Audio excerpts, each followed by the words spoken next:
Voilà. Merci, messieurs, mesdames. Bienvenue sur Web Télévision. Nous sommes en ligne en direct de Goma. Vous le savez, nous sommes dans la partie est de la République démocratique du Congo. Nous sommes dans Actualité, vous savez.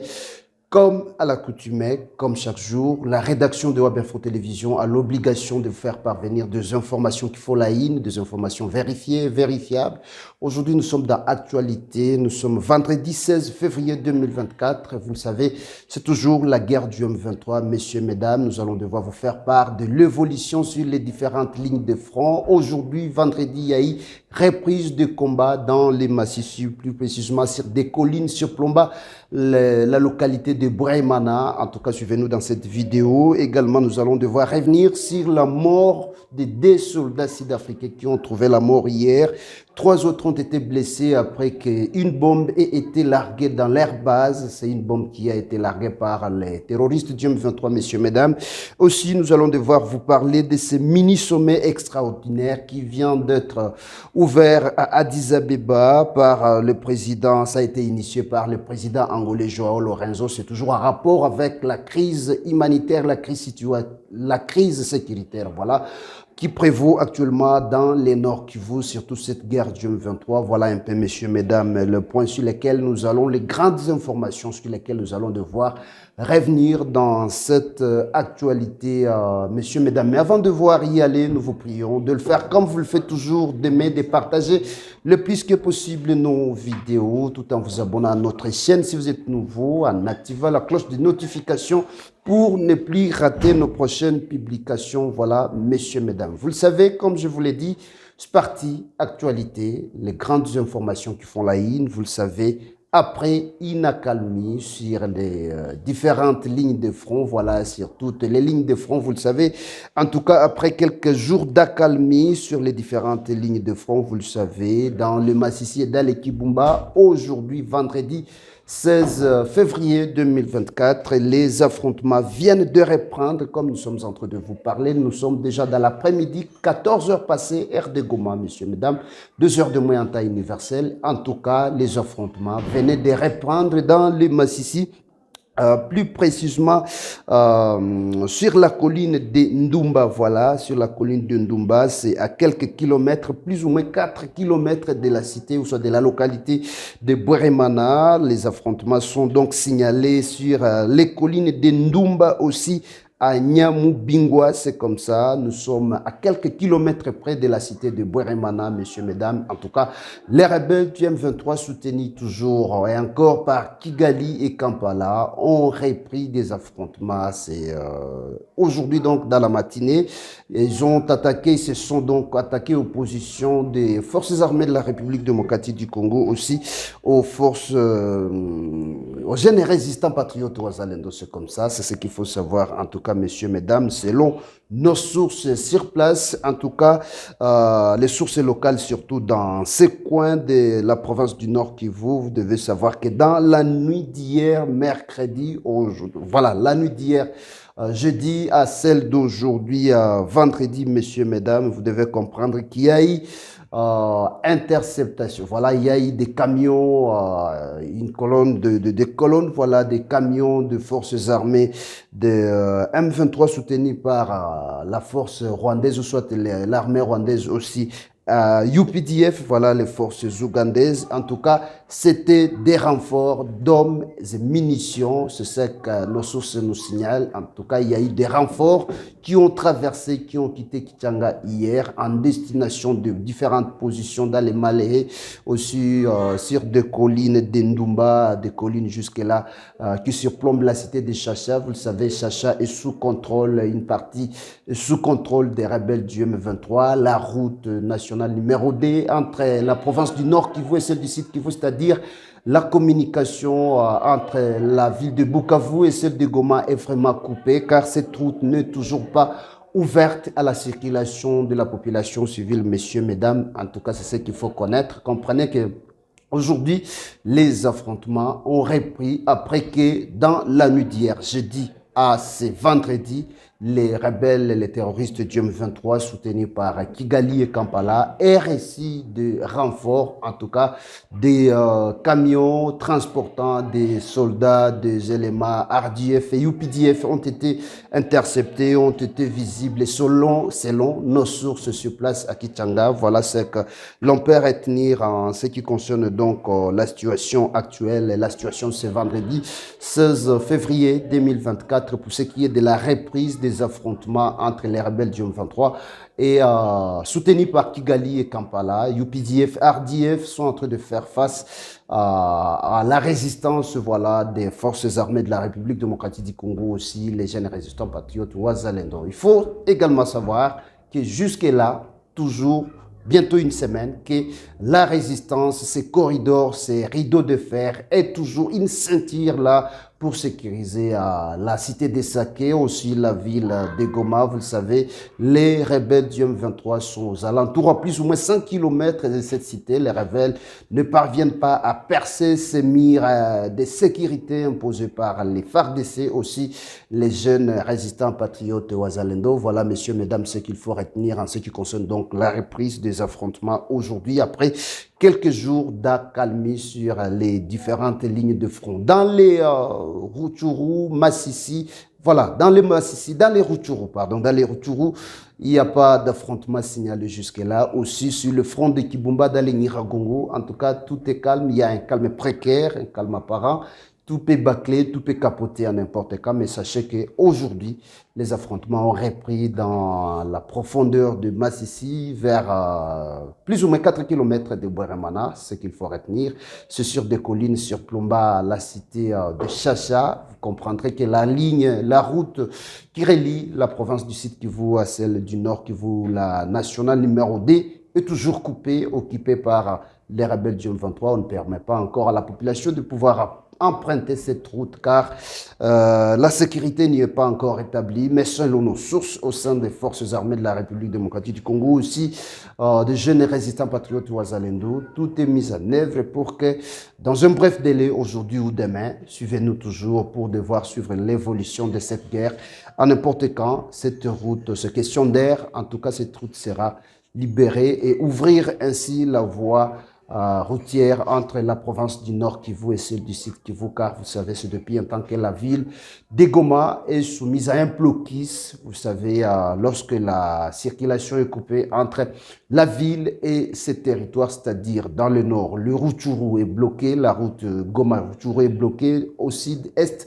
La route qui va à Bukavu, la route qui va à Kichanga, la route qui va dans le Massissi, toutes ces routes-là sont coupées. En tout cas, Goma est asphyxiée, mais la population est déjà préparée psychologiquement, certes c'est dire, mais la population est préparée à cette austérité imposée par Kigali et Kampala sous anonymat, car derrière ça, il y a la communauté internationale qui ne veut pas sanctionner, qui ne veut pas prendre des mesures sérieuses, qui ne veut pas se mobiliser pour cette cause des Congolais, messieurs, mesdames. Toujours en rapport avec la guerre du M23, sachez qu'hier, il y a eu des manifestations, comme toujours, après Kinshasa. C'est le tour de Bukavu et Kisangani, des mamans ont manifesté.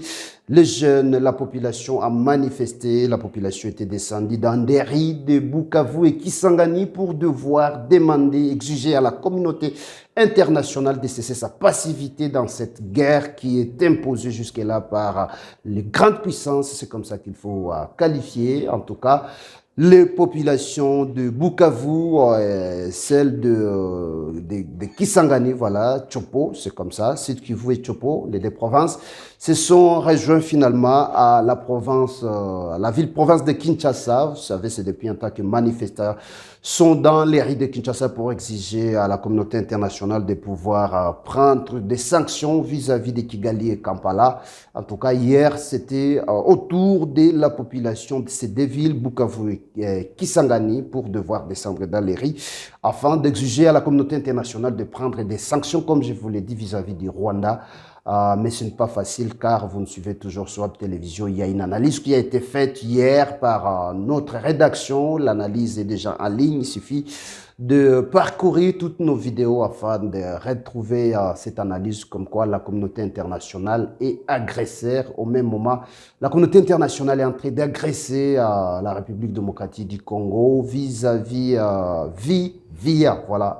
le Rwanda et l'Ouganda, compte tenu de sa convoitise vis-à-vis de ces minerais stratégiques. Voilà cette guerre de procuration imposée par les grandes puissances, aussi les multinationales, dans la partie est de la République démocratique du Congo, compte tenu de ses richesses naturelles, des matières stratégiques.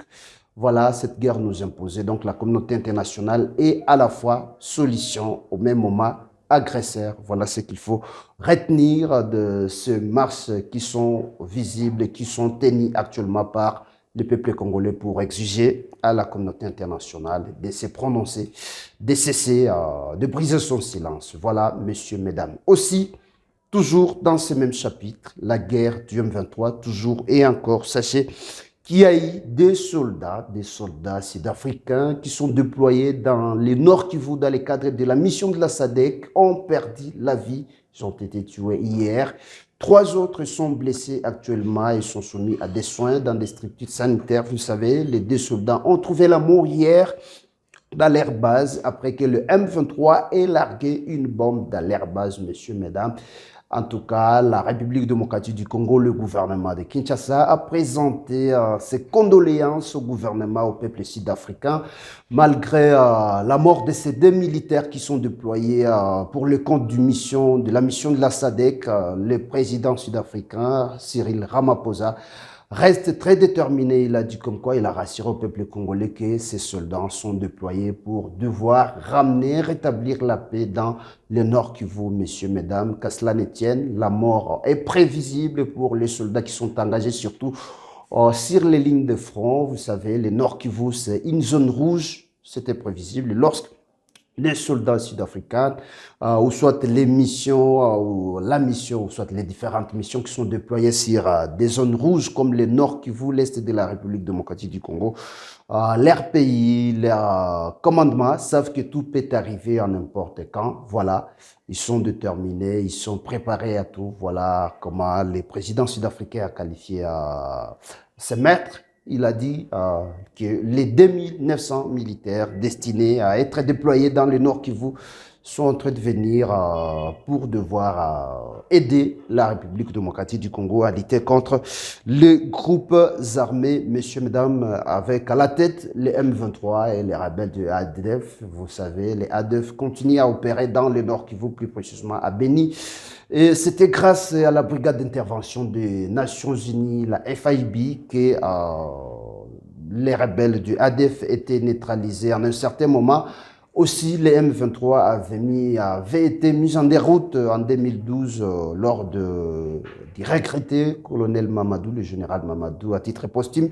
En tout cas, c'était grâce à l'appui des forces sud-africaines, la force spéciale FIB, c'est comme ça.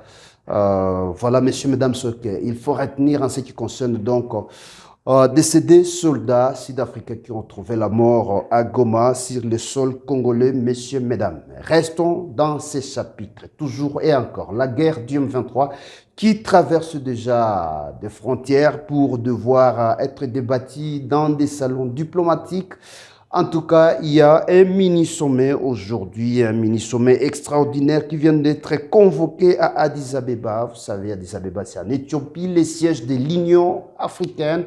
Ce sommet a été convoqué, initié par le président angolais João Lourenço. Vous le savez, l'Angola joue un rôle très important dans le rétablissement de la paix dans la partie est de la République démocratique du Congo, messieurs, mesdames. En tout cas, la situation actuelle, la situation qui prévaut actuellement dans la partie est de la République, vous savez, plus précisément cette guerre du M23, dans les Massissi, les Rutshuru et les Nyiragongo, vous savez, en tout cas, c'est ce qui a fait à ce que le président angolais, João Lourenço, puisse convoquer ce mini-sommet extraordinaire pour devoir revenir sur la situation actuelle qui prévaut dans la partie Est dans la province du Nord Kivu, messieurs, mesdames, en rapport avec la guerre du M23 soutenue par Kigali et Kampala.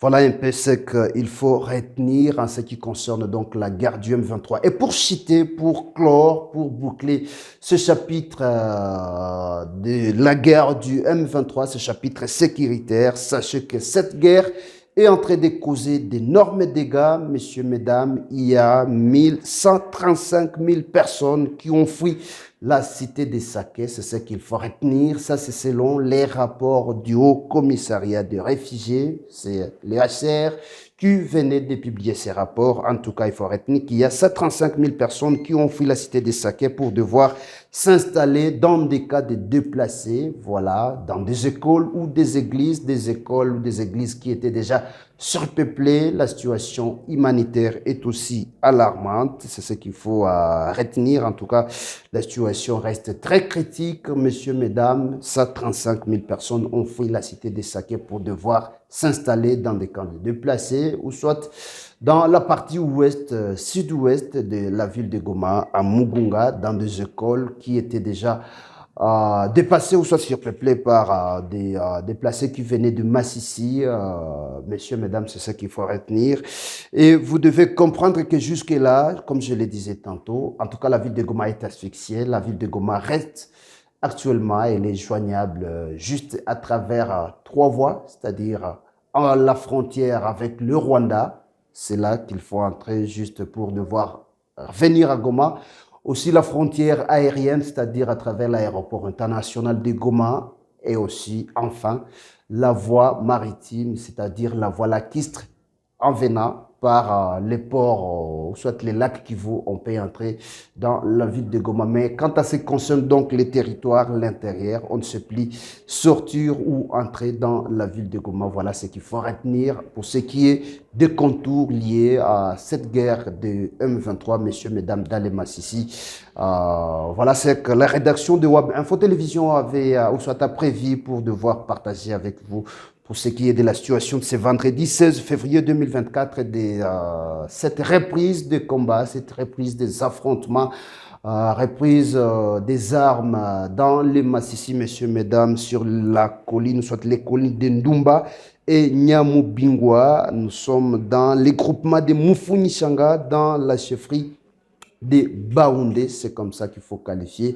En tout cas, les affrontements se situent actuellement à plus ou moins 4 km de Bweremana. Bweremana, vous savez, c'est là, c'est les sièges d'ailleurs de la chefferie de Baoundé. C'est comme ça, Bweremana. Les affrontements se situent actuellement à plus ou moins 4 km. Et les rebelles du M23 sont en train d'être poursuivis par les forces armées de la République démocratique du Congo, aussi soutenus par les jeunes résistants patriotes Ouazalendo. La route nationale numéro 2 entre la province qui relie la province du Nord Kivu à celle du Sud Kivu est toujours fermée, est toujours coupée. Voilà ce que l'on avait à partager avec vous, messieurs, mesdames. N'oubliez pas d'aimer, de partager le plus que possible nos vidéos, tout en vous abonnant à notre chaîne. Si vous êtes nouveau, en activant la cloche de notification pour ne plus rater nos prochaines publications. Et aussi, prière, nous laisser un petit commentaire pour devoir nous encourager en fait de vous produire un travail de qualité comme vous le faites, vous le savez, nous apprenons chaque jour comme vous le faites également dans votre domaine. Messieurs, mesdames, ça nous fera énormément plaisir car vous êtes meilleurs, vous qui êtes abonnés à WAB Info Télévision partout dans le monde. Que Dieu vous bénisse. Merci, à la prochaine pour un nouveau numéro. Bye.